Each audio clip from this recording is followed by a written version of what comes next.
One of my favourite Academy members is Ashley Hyland. I mean, she is just so amazing because here's the thing, a lot of people join the Academy and then they want to get their family involved and tell all their friends, but your friends and family are often skeptical.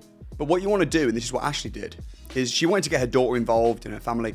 And I said to her, just be successful and they'll follow. And she is very successful. She's been doing like deal sourcing, rent to rents, and she's smashing it in Brighton. But now her daughter has joined the Academy. And now her daughter's also smashing it. Her daughter fell in love and now is dating a guy called Tommy. And it's just, property can not just change your life financially, but the freedom, and you're going to learn a lot from this. And also Ashley's going to be interviewed and she's going to talk about all of her struggles as well. And follow the blueprint. And thank you, Ashley. You are an incredible asset to the Academy, and big love. So don't forget, like the video, subscribe for more in-depth interviews like this. So I got on a plane, came with my suitcase and did a year here. And then after that, the university asked me to stay for another 2 years. So, I met my husband the first day I was here. A lot of the things we've done have been on the toss of a coin, but it's always moved us forward. So my youngest daughter was 13 and she just came in one day and she said, Mom, you need to look at this. I sat down and I watched a couple of videos and I was like, okay, actually, this guy knows what he's talking about. All of our debt is actually productive debt, so it's in our properties and it's all tax-free. So that reorganization has made the biggest impact on my legacy for my family. If we kept all those houses that we ran into in our journey along the way, or if we'd done lease options on those, we'd have a big portfolio right now. So we've got 2 flats, 1 bed and a 3 bed, and then 4 rooms. Those 2 flats together, I make £2,700 a month on. Wow.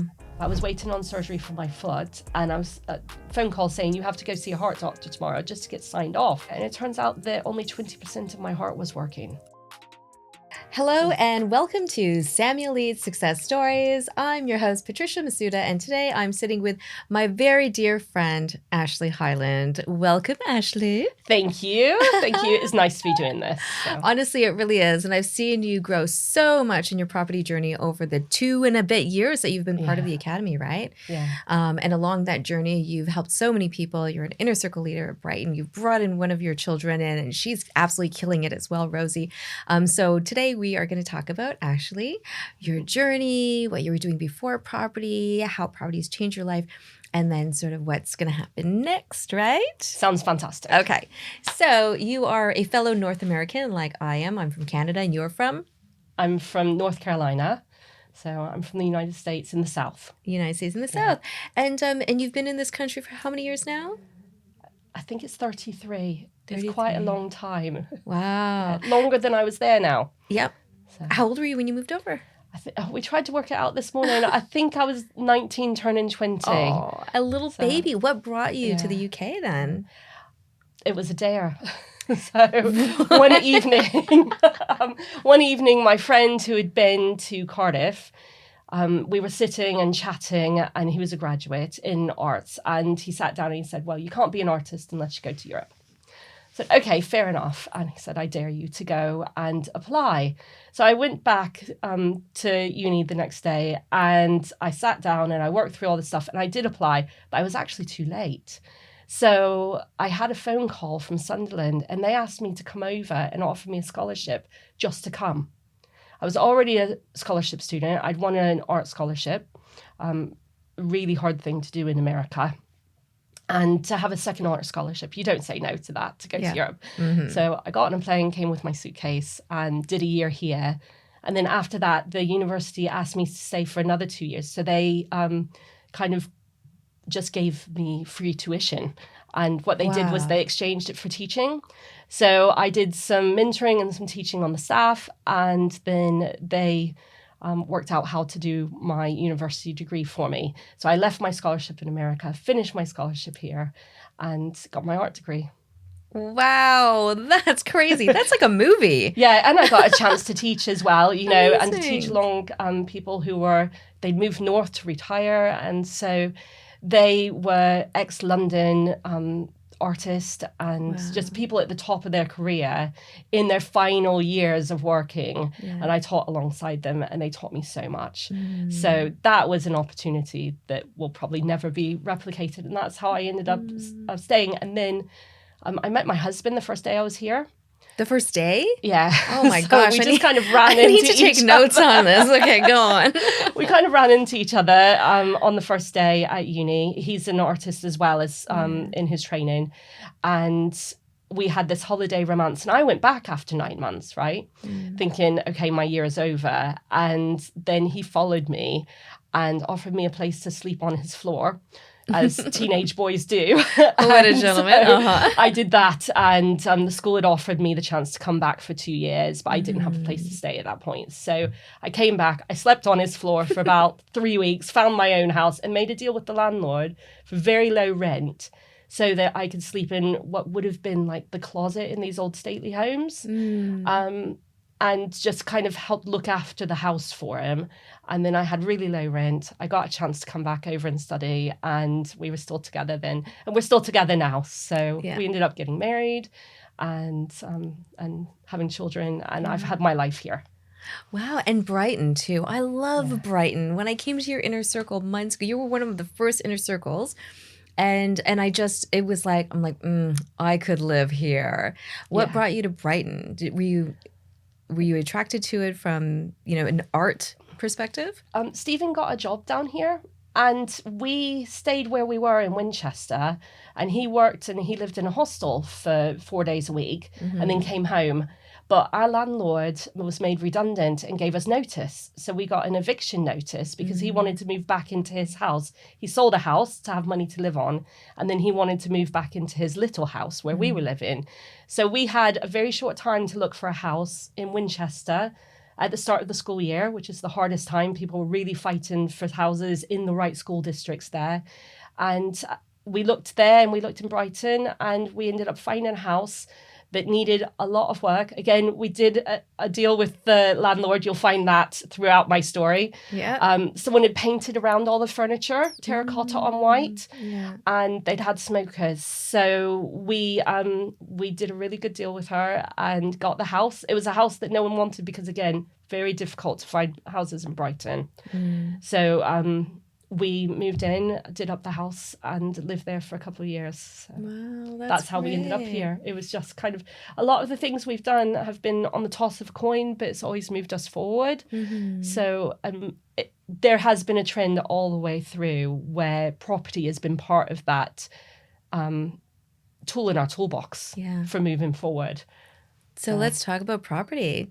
So who introduced you to Samuel Leeds? My daughter. Your daughter. How old was your daughter at the time? Good old YouTube. So my youngest daughter was 13, and I think she was 13, and she just came in one day and she said, Mom, you need to look at this because this is what we do, but I think you'll actually like him. And, a couple of years ago, as a mum of a teenager, I was like, oh, YouTube, because that's all we had happening in the house all the time. And I sat down and I watched a couple of videos, and I was like, okay, actually, this guy knows what he's talking about. Actually, he's been in property as long as I've been in property in different ways. He's talking about the history of economics and of property in the UK.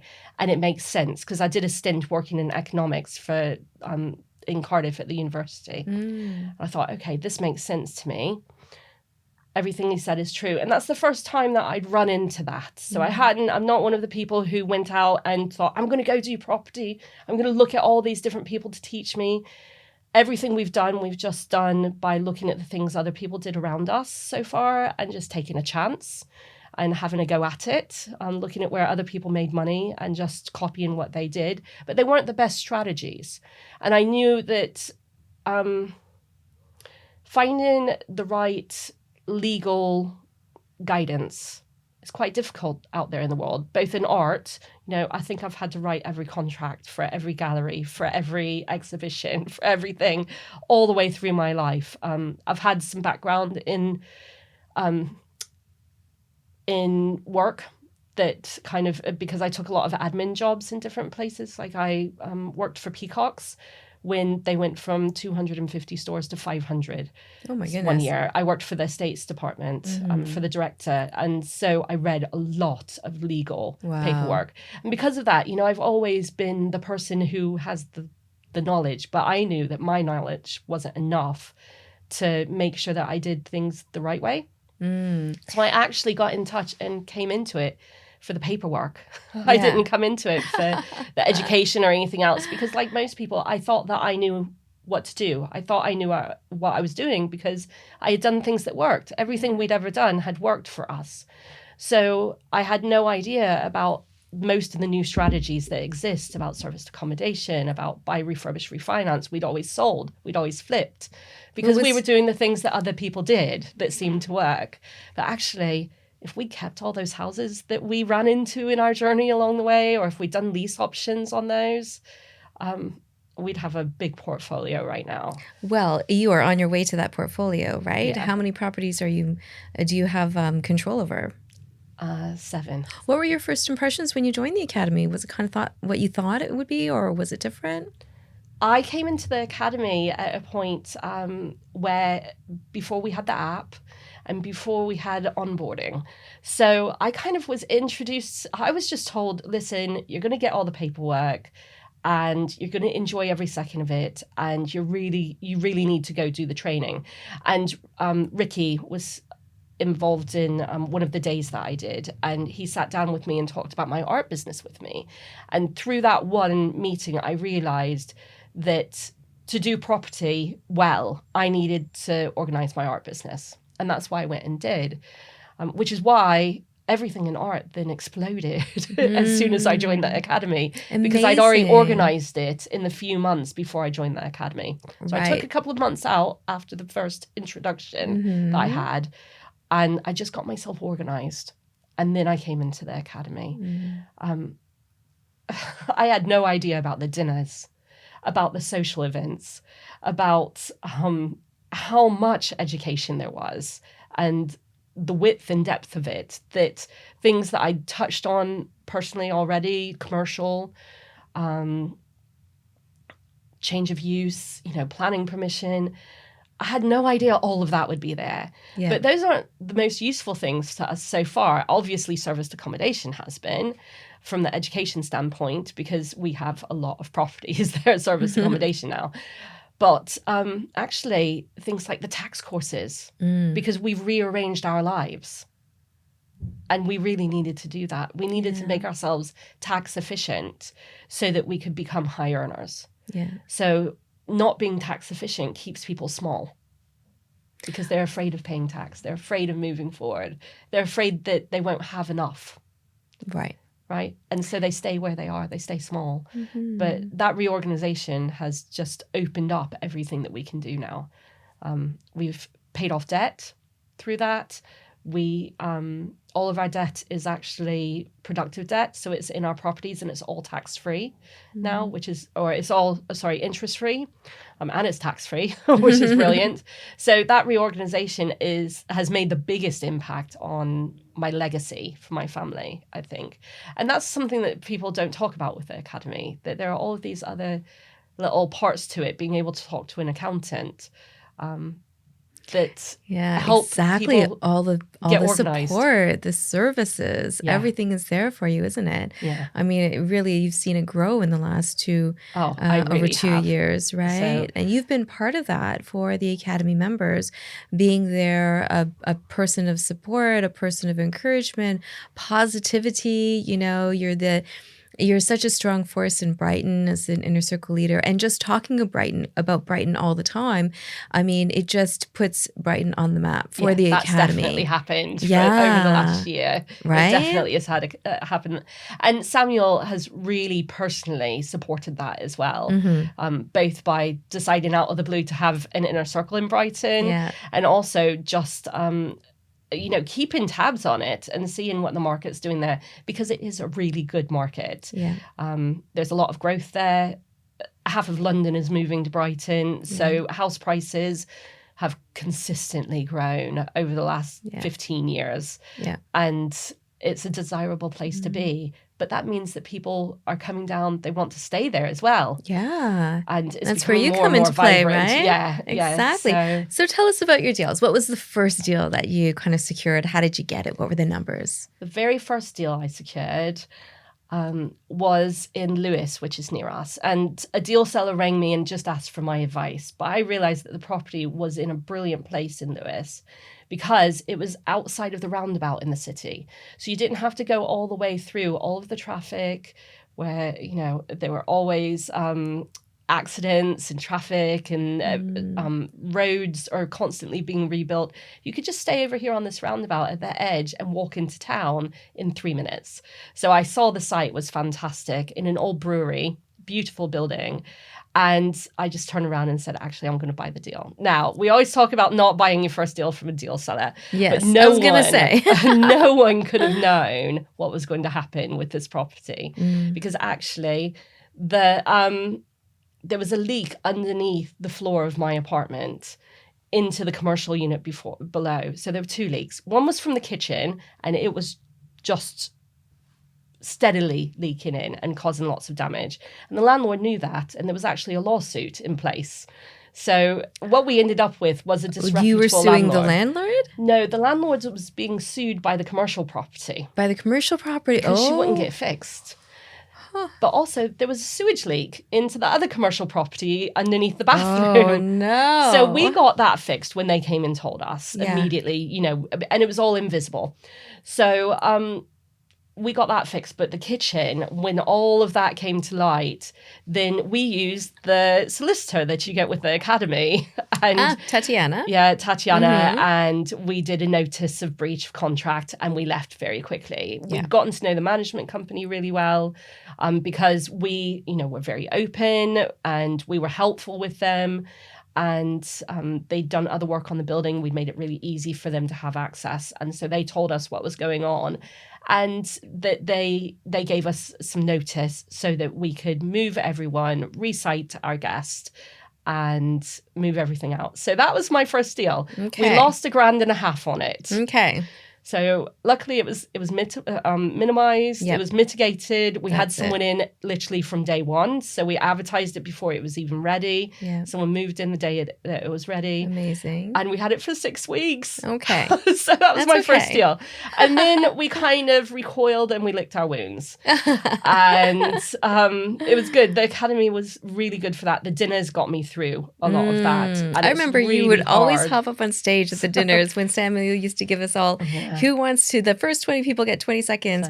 And you were always there. And I'm like, good for you for always just jumping up on stage and letting everybody know I what used you were that doing. for accountability once we got going again. So then it wasn't the right timing really to take something on in the year for our first one then, because that was coming into November. I thought, let's just get through the winter period. Now I'd take something on November because I know what to do with it. Yeah. But at that point, I didn't really know what to do with it. I wasn't sure. I was doubting myself. I was thinking, do we just go up north? You know, do we do other things? I looked at other patches and then I said, no, I've always put my flag in the ground in everything we did and said, actually, we're Sussex. Yeah. And so we started again in November. I went to see a friend of mine. I did a project, again, a property project in a way, but I did a project with the railways in Brighton Station where they offered me an art studio if I renovated it. And I had an art studio for in partnership with the council and the GTR with the railways. And I had an art studio for, it was like 6 months in total, but I worked in it for 3 months. So when you say art studio, is that like a space where you would use it to create art or it was sell a painting art? studio. It was a painting studio. So- Did you have students or did you use it for yourself? I had a publisher that I'd found through my son. They knew each other and he commissioned a series of work, 8 paintings with an open brief, and he bought all of the materials as well, which was fabulous. I just needed a space that was big enough to see all of the work together so it was cohesive. And so we kind of worked this out and I got this space and then the work was published afterwards. But what I did as well during that time, it was during the train strikes. And so it was a really positive thing to do in the train stations when people were coming in frustrated. They could come, they could talk to me if I had the door open, but it was a massive window down the side where they could stand and they could watch what I was doing. I would just get in the zone and I would paint. And even I was told that ITV filmed me and I didn't even know. No I couldn't way. see the camera. I had no idea. Sometimes they were that's better, filming me. right? It's so much better because I talk to myself a bit and I move I actually sort of move and work out what I'm going to do before I actually make the paintings, make the marks. So property and your So I did art that and career got kind that of space. moved Always. together. Always. Okay. We've had art galleries in the past and they were always buildings that needed to be renovated. So we've always negotiated good rent prices or long rent-free periods. I'm good at negotiating, not having deposits. So anyway, my friend, we met through that project and he had a shop and he just said to me in November, Ashley, I've got this shop. And above it, I've got this flat. I don't know what to do with it. And I just kind of thought, okay, you're supposed to tell everybody. I said, well, let me have a look. And he thought that every time I said I was busy doing projects, that I was doing art projects. But actually, I'd been doing my training with Samuel Leeds. So I went up, had a look at it, and he had run it as an Airbnb for the summer. He'd had 2 guests in total. What? In Brighton. For the summer? Yeah, for the summer. Oh, no. You couldn't even... But it's hard to believe. So he had done all the things that that shouldn't be done, or he hadn't done the things that should be done. There was no face He on needed his the profile. academy. He needed the academy. But through talking to each other, what we realised was that because I offered just to help him and to manage it for 6 months and teach him what he needed to do, because he is a good friend of mine. Yeah. And then hand it over to him. Yeah. Wow. And he looked at That's it. so nice of you. And he just, they're wonderful people. And he just looked at it and he said, actually, this is another business. I've already got 2 shops. I think this isn't for us. Will you take it? And so, of course, I said yes. He handed me the keys. We did the paperwork. And then also the next day, in the middle of doing the paperwork, one of the academy members asked me to go and view something for them that they just found on Rightmove. Really cheap. And I went and had a look at it, but it was awful.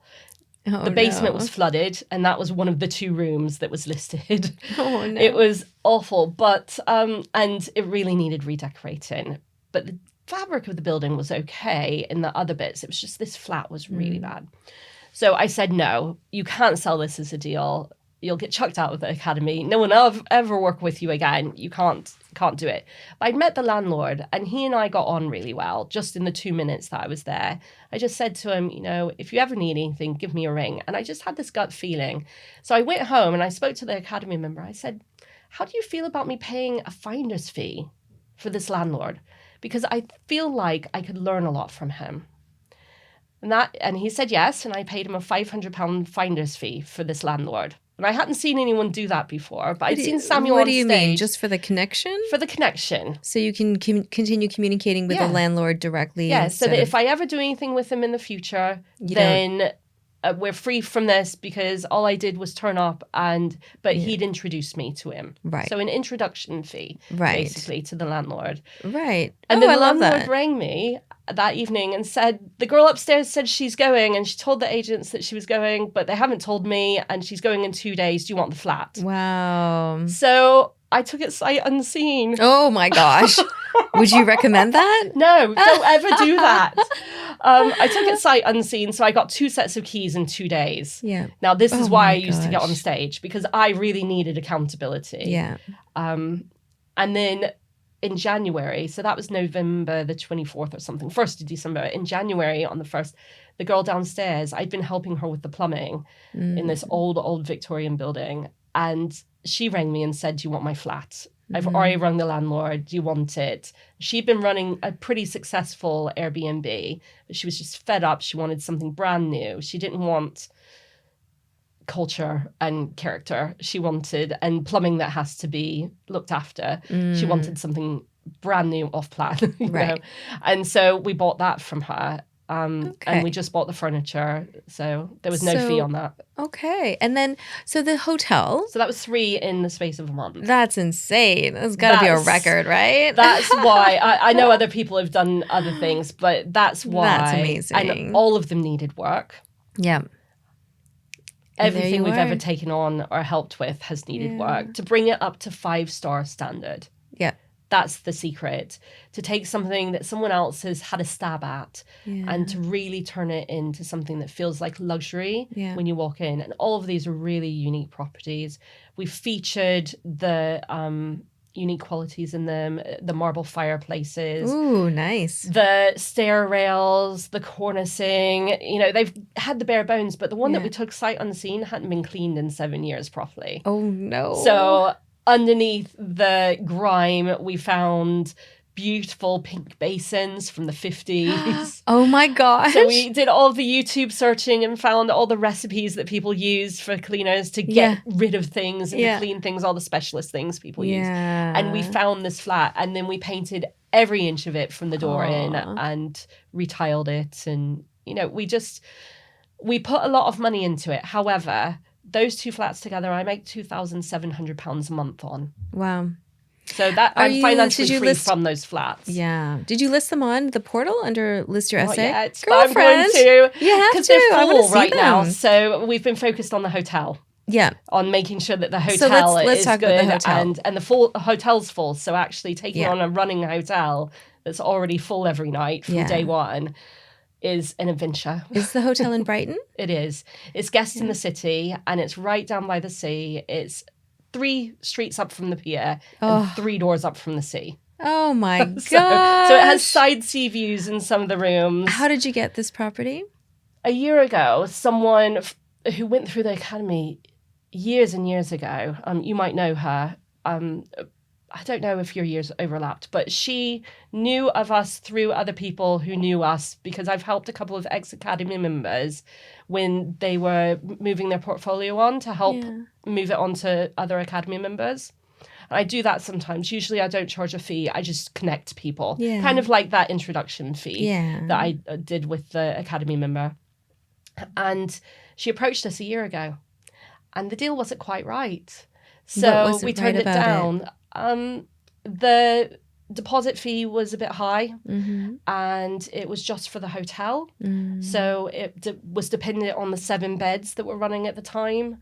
So it was kind of like taking on a 7-bed house. But this time we negotiated the deposit, we negotiated the rent, and it came with an apartment block. What kind of an apartment block? Is this the 4-bed annex or something else? So we've got 2 flats, 1 bed and a 3-bed, and then 4 rooms. So we kind of describe it because we're marketing everything together because they're not far from each other. Yeah. So everything's under the same umbrella as Guest in the Great. City. Yeah. And then we can move people back and forth. Yeah. And if they want to be closer to town, then and to the lanes, then we can put them in one property. If they want to be next to the sea, we can put them in the other. Mm-hmm. So that building, though, was one of the very first things that I ever stacked. So, and I'd stacked it before the academy when she bought it and she refurbed it. So I watched that property for a very long time, never knew who bought it, never knew what happened to it. And now I have it. Now it's yours. Now it's mine. Sorry, how many So- bedrooms is it? It's 4 bedrooms downstairs that share facilities. Uh-huh. And then it's a 1 bed and a 3-bed. Okay. And the 1 bed's a beautiful executive flat with air conditioning in it. Okay. Right at the top of the world. And so what kind of profit are you making from your 7 properties that you control per month? I did the figures the other day to bring it all together because it's in different companies. We look at it all separately. So it's about £9,700 a month. Oh, my Lanta. So- That's insane. So- Well done, Ashley. Thank you. Oh, actually, that's including the deal selling as well because we do deal selling as well. Oh, yes. So, yeah, so that does include the deal selling. So it's about 7,000, I think, Okay. when you take the deal selling out with Great. our different properties. What kind of advice could you give somebody who sort of doesn't really have a lot of experience but wants to get into property? Be brave. Be brave, yeah. Yeah, that's one of the biggest things. I Yeah. think that we've had so many things offered to us, even the other day, my taxi driver offered me a house in France. Ah. So it's on my pipeline. It's on my list. And how does get that through. happen? You're just chatting about the weather Tell and then everybody what you do. But actually, he overheard a phone call and he just went, you know, I think you're a person that I could really use in my life. And asked what we did, and we explained what we did. And he just said, listen, I've got this house in France and we're not using it and we're paying tax on it, but we own it. Yeah. What can you do? So, wow. yeah. So he's It's on my list of amazing. people to ring, but I've seen him since then. And we're going to have a good chat about it, see what we can do together. And that's what happens. You meet people, you have a chat, you see how you can help each other. Right. And every single interaction is an opportunity, right? Yeah. I mean, Absolutely. every human being out there has something. They have a life, they have experience, they have property, they have connections. And it's just a matter of, you know, like you said, you tell everybody what you do and how can you help them. And then in return, the universe sends it all right back to you, right? Absolutely. And one day because you can get quite frustrated if you don't have your first deal. Yeah. Or for us, it was our second. And one day I just stood and I looked around and I realized that when you stand in a city, every single window that you see is another flat or is another house. And there's a person in there. And that person is in property because they rent or they own or, you know, they're in the middle of moving. And that's a lot of people. That's a lot of opportunities. Yeah. So we'll never run out of opportunities. You just have to be open to the ones that are there and explore them and see if they're the right fit for you. See if you can help them. Because if it's not good for both parties, it just doesn't seem to work. It falls apart. But if it's good for both parties, then it works really well long term. How have you been able to juggle business, your art career, property, family? What kind of tips could you give somebody who's spinning that many plates in the air? Talk to Sue Gray. Talk to Sue. Book a mentor call. The phrase, book a mentor call. Book a mentor call, actually. Yeah. That's the power of the academy. Yeah. But also, because she's someone who has all of these things in her life as well. Yeah. I always felt like she was a good person to talk to about this and use the phrase spinning plates. And she just said to me, right, you get it up there and you get it spinning. And then you start the next one and you get it spinning. And then you just go back and you check in. We've had this conversation a few times as well. Because we've taken on a lot at once. And then we've taken on a lot at once again. And the secret is just to keep going and keep growing and to work out how to ask for help. So outsourcing is something that I've learned a lot about. Yeah. And with the hotel, I have finally started to perfect the ask, I think. Yeah. Because we have a lot of people who come and work with us. And balancing that as well has been giving me practice. That's a good way to put it, I think. I was just sitting with Russell and we were talking about hotels and future courses, like where's Samuel Leeds Limited going? And I asked him about a course for hotels, and I'm like, it's shocking how many Academy members are doing hotels. And I'm like, they see you and Samuel doing stuff, and then they go out and they want to do it too. But where's our course on hotels? So he's like, oh, maybe we will. And we came in wanting to do a hotel. I mean, it's so From the sexy, very isn't it? A beginning. hotel? It was like it was the first thing that I stacked in the academy. Yeah. A hotel around the corner from us. Yeah. Which we were very close to having a lease option on, but one of our neighbours bought it. Okay. In the window, in the little 2-week window. Just it does like happen. That. Yeah, it does If happen. we had taken that on, we wouldn't have done what we're doing now. So I'm glad that we've had a broader experience, and actually we started slow and we grew slowly, because that would have been just dipping us straight in at the beginning. I don't think our family was ready for that, but they're ready now. So we looked at that at the very beginning, and then we've always looked at hotels all the way through. And I do think that going to Willingham and seeing what Samuel was doing there last summer really made sense. You were one of the first, weren't you? I was one of the very first. I went during the eviction. Yes, you went during the eviction. I think, I feel like it was actually, did you not go before the eviction? Oh, no, wait. It No, was. I went during the eviction, yeah.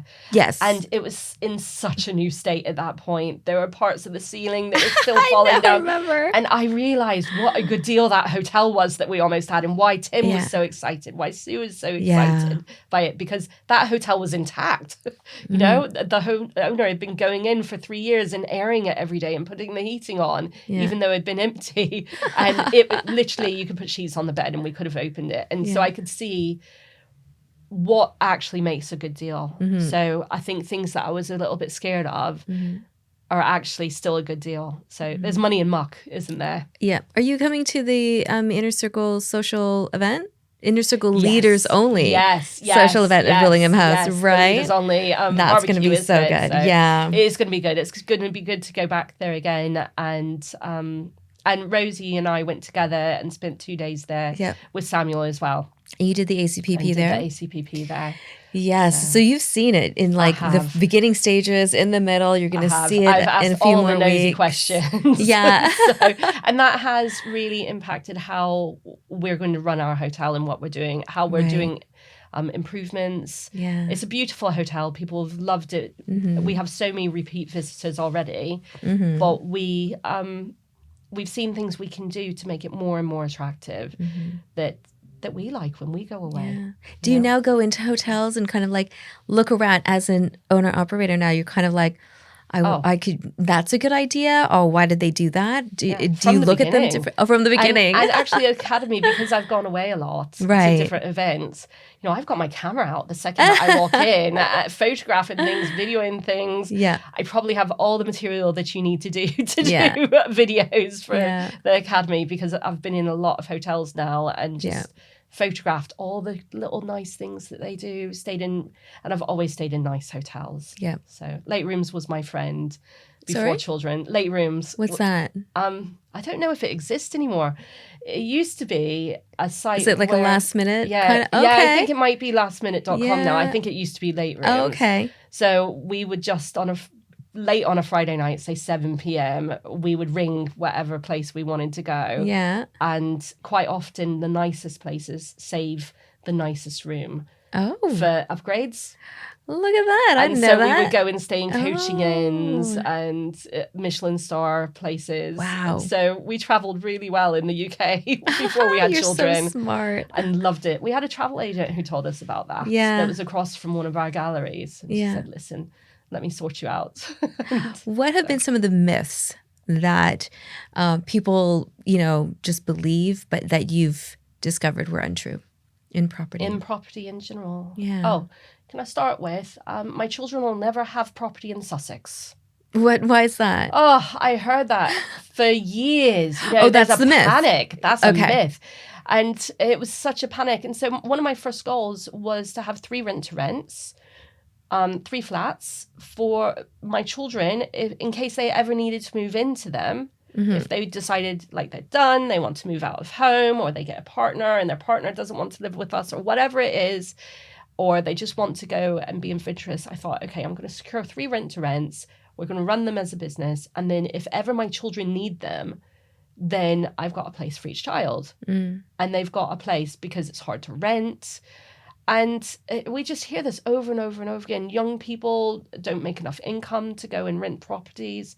But actually, we found the way that, in case they ever need a place, that they could go and they could have those. And then when they're away, they could do them as Airbnbs.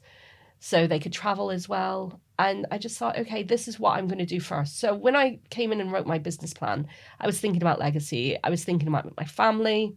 I wasn't really thinking about me. I wasn't thinking about my future and what I wanted to do. I was thinking about my children. I'd just come out of 20 years of home education with them. So I was very focused on them at that point. But that gave us the goal. We had a goal of 5. We did 5 in total in our first year. We did a JV with an Academy member as well to help him out for short term for 6 months, because his mum was really ill and passed away. So we did that as well. So we did 5 in our first year. which was my goal. And 3 of those were single flats or 1 2-beds. Yeah. And I just felt like, at least now, if anything ever happens, if we need to move abroad, for Stephen's work or something, if my kids want to stay in Sussex, they can just move into these flats. There you go. And they'll be sorted. So that's the first thing. You can find property. You can do things in property. My daughter invested in our first property. Yes, Rosie. Let's talk about Rosie for 2 minutes really quick. Oh, definitely. Because Rosie's going to have her time to share her story. And Rosie's how old? She's 20 today. 20 today? Yeah, it's her birthday. Is she coming to the dinner? So she is. Oh, we drove that's up so together. nice. So, I love Rosie. Today. She's I love really Rosie. cool. Yeah, and I work really with cool. her, and she's awesome. So what has that been like? Because so you started working together when she was at 18? 17. 17. So she went into work at 16. Yeah. And then she went from a pub job to an apprenticeship at 16. And then she was poached by a marketing company. Oh. And she went into a professional job at 17. She's very mature for her age, isn't she? Yeah, I think home education kind of can do that with kids. You homeschooled. I did. I was just talking to Russell about that. Wow. Yeah. Okay. It's really interesting to know that because, Samuel, Russell, Tiffany, they homeschool their kids. But to now meet Rosie face to face and to see what homeschooling shows. Yeah, that's what you get. And she couldn't be sweeter, smarter, kinder, just mature, respectful, ambitious. Oh my goodness. She's amazing. I love her. I'll gush over her on her time. Yeah. But we got a lot of extra time that other kids wouldn't have to learn about entrepreneurship. I have a business background as well as an art background and some business education. I did part of a master's in business ownership and in cultural and arts management. Yeah. So, and I worked in a business school in economics for a while as well. So, when they were really bored and they wouldn't go do what they wanted to do, I would put on some sort of go start your business program, Dragon's Den or whatever it was. And then they either got interested or they went and did what they were supposed to do. And so they had that from very, very young age and they dabbled in entrepreneurship in their different ways, lemonade stand or whatever it was when they were very young. And that was always encouraged in our house. Yeah. Great. Okay. And so what's next for Ashley Hyland? You tell me, what's next? What's on the goal list? Yesterday, we just picked up the keys for a house that we're rebuilding for an investor. So I'm very excited about that. It's a Victorian house that hasn't been touched since the 50s. Oh my gosh. So you're going to post this on Instagram? Oh, absolutely. Please do. It's got every original feature still in it. It doesn't have heating. Oh my goodness. So when was this house built? I haven't looked it all up yet. Oh, so I've that's got to my do favorite all the part. research still. It's in a really desirable street in Brighton. It's right next to the shops in the North Lanes. It's 2 streets over. And this investor said, look, I want a house in these 4 streets. Right. And that's my specialty. I'm a property finder. Yeah. So I look for things that are quirky or specialist. Or if you want a terrace of 8 houses in Sheffield, I'm not your girl. But if you want something really specific in a specific place, then I have a knack for finding it. And I'd been looking for a while. We were waiting for his money to come over from Australia. He was a cash buyer. Where did you find him? And he moved into one of my properties. Oh. And he came to England to try out living in England after 40 years abroad. He was born here, but he hadn't lived here his adult life. And he found us on Airbnb. He loved the way that we wrote about the property and the historical side of it. So I do love doing my research. Yeah. All of that's in there. And he moved in and we got to know each other. And we found him his house. Great. But we found him a good deal as well. So you deal source the house for him. He's going to buy it. I deal source the house for him. And he's project management? And we're project managing. Are you going to manage it as an SA? No, he's moving into it. Okay. But he'll have a house that he paid $500,000 for that's worth 780, 820 maybe when we're finished. Oh my goodness. And it's £100,000 refurb. Wow. And we get to do everything. I'm so excited. How long is that going to take? He's very open about the brief. Yeah. So he's just he wants a bath, he wants a library, Yeah. and he wants a garden for his dog. Those were our requirements, but he wanted it on these streets, and he made a circle, and they're so hard to find houses on. So how did you find it? I did a lot of research first, so I probably primed the algorithm for a long time, but there's something that just happens. I mean, I don't know, things are gifts, aren't they? And I just, a couple of nights in a row, I just sort of thought, okay, this is what I'm looking for. And then I opened my computer, and then it was there, and then I was fast. Yep. So we had our offer in because we had other investors interested that I ran into during the second viewing, and we placed our offer, but also it was an emotional offer. And so because of his backstory and how much he wanted to live there, he was a shopkeeper all of his life. He really wanted to be next to the hustle and bustle.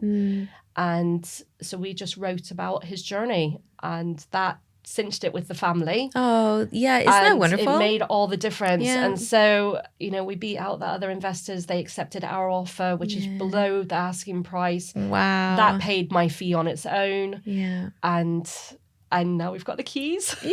So, I can't wait to see all about it on your Instagram. It's going to be so really cool. exciting. But also, we're going to buy something. Well, I was going to say, what to about buy. you? It is time to buy. What are you going to buy? A hotel. Maybe a hotel.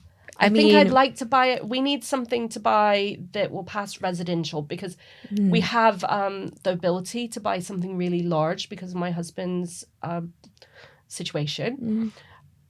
What's your husband's situation? With the job that he has, and with the ability to borrow. So we've always looked after our credit ratings and everything. Okay. So we can do a good residential mortgage. Yeah. And we are looking to work with someone to partner with, because I really want something that's part residential for us and part commercial. So I want to have both, and a hotel with like a floor for us, and then the rest is a large hotel would be ideal. Right. So we're looking That's right down your alley. Yeah, we're looking at asking price of probably around 1.2, $1.2 million. Okay. But then negotiation comes into that big time. So and maybe I know lease it's option. asking price around there. Lease option, I would definitely be into. You're right. So, Exactly. Or even lease option on a larger property. Yeah. Because then we're looking at it down the line. So yeah. Great. I've seen what I like, exciting. but the timing's not quite right, because we've got to get this hotel up and running. That's it, right? Yeah. So I've seen what I want it to look like. I've toured what I want it to look like. Yeah. I got a hotel tour. Further down the line. Yeah. Further down the line. Can I ask a little bit about, so you have undergone some significant health recoveries. Yeah. A lot. Quite recently, that's even. A good way to put it. So. And so if you could just give us a little bit about that, and then how you've used that to sort of pull yourself through, because it could easily break it down, couldn't it? Yeah. One of those nights, the last time I got on stage, actually, for that, not the last time I've been on stage, but the last time that I went up in that series of, accountability, sort of talks that I did, I got a phone call right before I went up. I was waiting on surgery for my foot, and I was phone call saying, you have to go see a heart doctor tomorrow just to get signed off. So I've got a niggly heart issue that wasn't a big deal. And so I was up till 2 a.m. I went on stage. I did all of this stuff. And then I got up at 6 a.m., drove down to Worthing. I walked in the door, and the heart consultant just looked at me and said, you've got heart failure. He could see it in my skin, in my face. Wow. No one knew. I didn't know. I'd had a couple of times where I felt dizzy, when my medication didn't work. Yeah. But I had no idea. And it turns out that only 20% of my heart was working. Oh my or it was working at 20% capacity. So I'm the only person he's ever met that had been doing that sort of thing with their heart like that, instead of being in intensive care. He said he'd never met anyone at that level who wasn't in a bed. Yeah. So I didn't go back to bed. We had a chat, and he said, I think that the adrenaline of all the stuff that you're doing is actually keeping you going. But it's time to slow down. Yeah. So I got the great big red flag, it's time to slow down.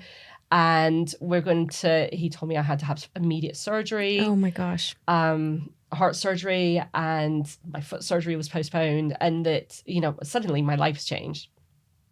So We did a lot of tests in a short space of time. And then I got moved over to a different hospital. And I was waiting for the phone call, but it wasn't coming. So I thought, they've lost me. So I Googled and I rang who I thought was the person. But actually, he was a Harley Street doctor who's also based in Sussex, who's the head of all of the heart people in Sussex. And so he was the other guy's boss, but I didn't realize it. But I made a private appointment with him just to hurry things along. And when I got there, we had a chat. And he said, actually, we've got these new experimental ways of doing things. Are you up for it? And let's postpone the surgery and try some medication and try rest and try pacing and try some other things. And so that's what we did. So I haven't had heart surgery and my heart's working the way it should. Yeah. I still get tired. When I'm trying to rush around, I get really sweaty. Like everyone else just looks normal. And I look like I've been in the gym for 3 days. And I should have stopped already. So I have limits to what I can and should be doing. Yeah. However, I am still 100% here. And the academy really helped. I spent a lot of time on mentor calls because we consolidated for a year. So I kind of put everything I did on ice for a year. That gave me a really good foundation for us to turn around and to build. So we made sure that we were good at everything we did. Rosie came in. She'd actually just joined the academy. So she was already in the academy. She did her training. She also was wonderful. She went to all of my appointments with me and held my hand, which meant that my husband could still work. So she was a really big support. And we just learned how to work together. Obviously, the family was very worried as well. But from the very first, I got a great heart nurse. And I just said, okay, these are things I want to do again. I want to fly because I was banned from flying. I want to swim. And she said, okay, let's do those things then. I said, okay, so we're not going to talk about anything else from now on. And she said, okay, that's good for me. Because they found that positivity in heart cases is one of the biggest tools. So I'd done a little bit of research already with my other heart issue. And I'm in this space anyway. So I just said, okay, we're not even going to mention anything else that could happen. These are our two outcomes. I'm going to be able to get on a plane and I'm going to be able to swim again. There you go. And that's what we worked in towards. the air and underwater. In the air and underwater. And I've done both of those. Yeah. And it was brilliant. Great. So I had my foot surgery. Yeah. Again, that took time to get through. Yeah. But I staged a house in the middle of it with a Oh stick and goodness. I hired a driver. You know, every time I used to call you for accountability, you were always doing something. Like there was never a day where you're like, oh, I'm just hanging out. I'm not doing anything. You're always doing something in property. That's probably from home education as well. Because, you know, you're kids, constant.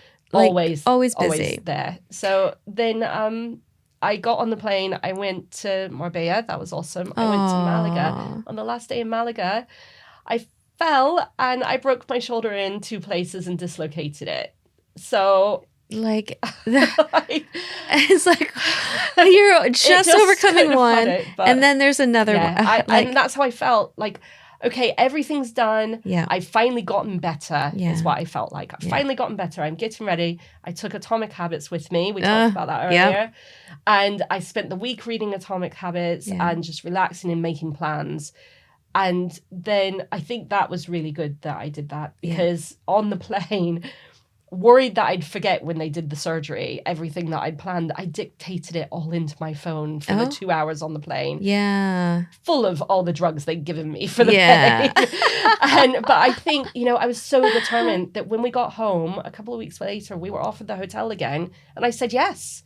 Even though I couldn't drive, I couldn't pick any, they told me that I'd lost my arm forever. Oh my gosh. But again, I had faith that I would get it back. And I have. Not fully. It doesn't do everything that it's supposed to do, but I can drive again. I can type again. I can write again. I can swim again. I've been to the pool once now. That's great. And, you know, I've just learned to ask for help. I need help getting my shirts on and off and getting dressed in things. I need help with stuff, carrying stuff. But that's what people are for. We're here to help each other. Yeah.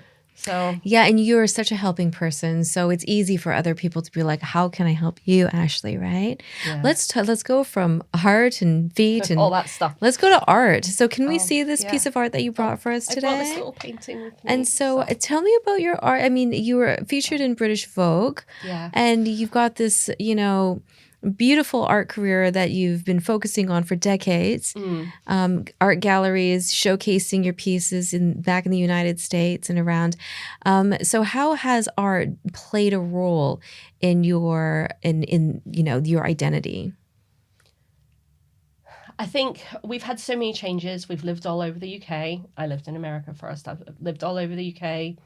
Home educating my children. Everything was constant change as well. That knowing that I had this calling as an artist has just been constant all the way through. But also having children changes things for women quite often, and they have that question of whether or not they go back to their career and what they're going to do. And because my children were ill at that point, I wasn't able to go back and own art galleries. I had 3 very large art galleries at that point. So I needed to come out and take time and spend time with them. And I just thought, okay, I had nothing else to do but paint. So I just started painting. Amazing. And that gave me that mental space as well. And it gave me a chance to hold on to a separate identity to my children, to my husband, to where I lived. And I went back to my training and I just focused on research and development and making the next series. And so I made a series every year and exhibited every year for how many years now? 20 years, 30 years almost. And 30 years, I suppose. And I put things out on Instagram. So I made sure that I've often worked with partners. I worked with the Youth Hostel Association. So again, I learned a lot from them. And all of that went online during COVID. I painted a mural for them on the side of a barn. Wow. And I did all of that live online. And that really started to teach me about Instagram. From Instagram, then I did something with the Royal Philharmonic. And that was right before I joined the Academy. Oh, actually, right before I joined the Academy, then I did a solo exhibition, like a retrospective of all of my Sussex work. And all of that went online. So I think Instagram has been the place that I go to think about my work. So as opposed to going there to push it out to people, it's a place where I document what I'm doing so that I can look back. And even all of the live painting I did in the railway station, I still go back to some of that to see how did I set up my palette at that point. Because we always have a lot going on. And it's kind of an organization tool for me when it comes to the artwork. And then I can look back and I can see trends and I can see messages back from me. We look at artwork and we look at it and we say, okay, that's interesting to me or that's interesting to me. So I can look back through Instagram and it's a step away from my work and I can see it through a different lens. And that's helped a lot as well. There's a lot of Academy members who have that artistic, creative background. People in the arts, for sure. Musicians and actors and artists. And you get a lot of these creative people who have dyslexia or they have ADHD. They really look at the world in a different way. And because of that, they're able to walk into a property and see it in a different way. Exactly. That and then vision that comes is the through. key. So amazing. Sometimes it's from the point of view of being a builder and you've seen 8 houses in real life that you've taken from X to Y. But sometimes it's just walking in and saying, what if? And you've never seen it before. And that's quite exciting as well. I love it. Oh my goodness. Well, I can sit here forever with you, Ashley, honestly. And we've spent hours and hours on the phone doing check-ins, right? And it's been great getting to know you over the last 2 years as well. Thank you. It's been great getting to know you. I think I had my first Academy call from you, actually. You did. I checked. We were both about to get on planes. I think you're right. You're right. Absolutely. Yeah. It's just been an absolute joy. Thank you for everything that you've done for the Academy. You're changing your venue for the Inner Circle Brighton. So this is going to be so cool. It's going to be at the Shift The Old Ship Old Inn Ship Hotel Inn. in Brighton. So it's the old ship. So it's all of the things that I've been calling it. It's the Old Ship Inn Hotel in Brighton. It's the whole combination. Right on the seafront. It's a beautiful building. I know. I and saw the picture. I'm like, oh my gosh, I couldn't believe it. I featured it a couple weeks ago in the mastermind Winston Churchill announcements. used to go in, do his writing there. And they have his chair that he used to sit in. Oh So- my gosh. So I've been in there quite a lot. That It's is a nice awesome. hotel. And so you run with a team of other amazing Academy Fab team. members, the Inner Circle in Brighton. So if you would like to meet Ashley, the rest of the team, network with some people in Brighton, definitely hit Ashley up on her Instagram. What is your Instagram? It's Ashley Hyland Artist. Ashley Hyland Artist. And if you wanted to guest pass, Ashley will send that to you. Yeah. And the new venue, which we're all very excited about, the Old Ship Inn Hotel in Brighton. So thank you so much, Ashley. This has been great. I really appreciate it. If you enjoyed this interview with Ashley and you're kind of checking in once in a while, please do subscribe, like, share, comment. Let the rest of the YouTube nation know about these valuable inspirational stories from these different success students here at the Academy. I'm really grateful, and I always learn something new. So thank you very much, darling. Thank you. It's been fantastic.